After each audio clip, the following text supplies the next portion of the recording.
അധ്യായം 7.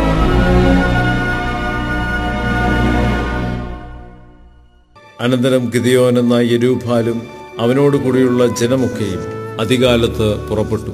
ഹരോദ് ഉറവിനരികെ പാളയമിറങ്ങി.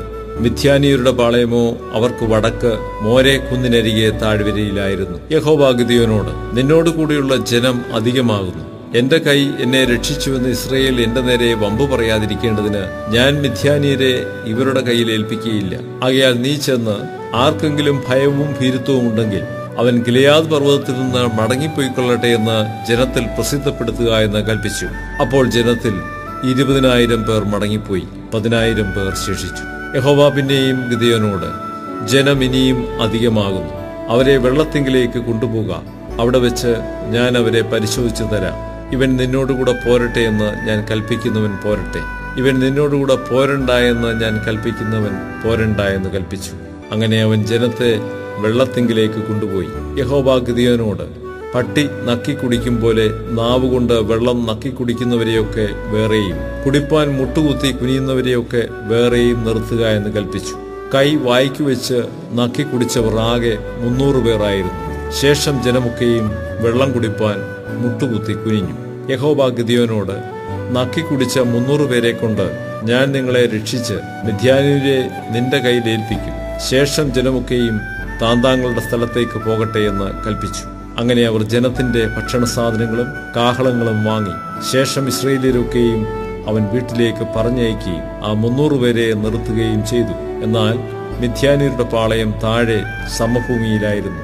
അന്ന് രാത്രി യഹോവ അവനോട് കൽപ്പിച്ചത്, എഴുന്നേറ്റ് പാളയത്തിന്റെ നേരെ ഇറങ്ങിച്ചെല്ലുക, ഞാനത് നിന്റെ കയ്യിൽ ഏൽപ്പിച്ചിരിക്കുന്നു. ഇറങ്ങിച്ചെല്ലുവാൻ നിനക്ക് പേടിയുണ്ടെങ്കിൽ നീ നിന്റെ ബാല്യക്കാരനായ പൂരയും കൂടെ പാളയത്തിലേക്ക് ഇറങ്ങിച്ചെല്ലുക.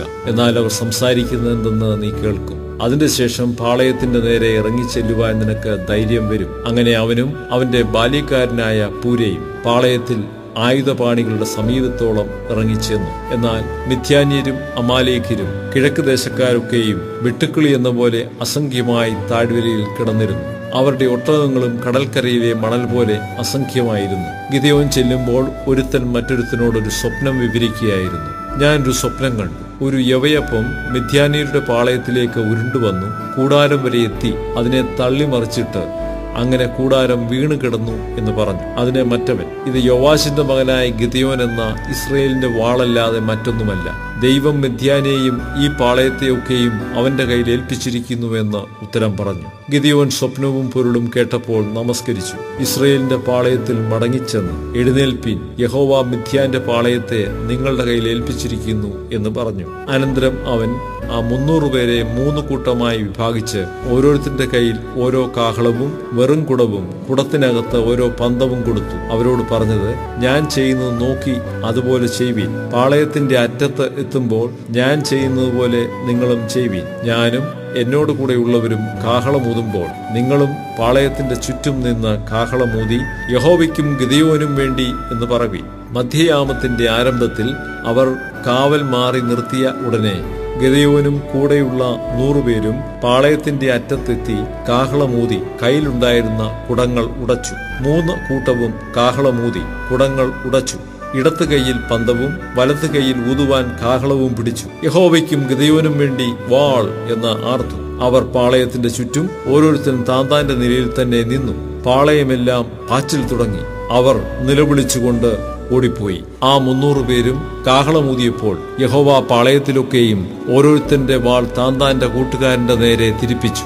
സൈന്യം സെരേര വഴിയായി ബേത്ത്ശിത്ത വരെയും തബ്ബത്തിനരികെ ആബേൽ മെഹാലയുടെ അതിർവരെയും ഓടിപ്പോയി. ഇസ്രായേലിയർ നഫ്താലിയിൽ നിന്നും ആശേരിൽ നിന്നും മനശ്ശയിൽ നിന്നൊക്കെയും ഒരുമിച്ചുകൂടി മിദ്യാന്യരെ പിന്തുടർന്നു. ഗിദെയോൻ എഫ്രൈം മലനാട്ടിൽ എല്ലായിടവും ദൂതന്മാരെ അയച്ചു. മിദ്യാന്യരുടെ നേരെ ഇറങ്ങിച്ചെന്ന് ബേത്ത് ബാരാ വരെയുള്ള വെള്ളത്തെയും യോർദാനെയും അവർക്ക് മുമ്പേ കൈവശമാക്കിക്കൊള്ളുവീനെന്ന് പറയിച്ചു.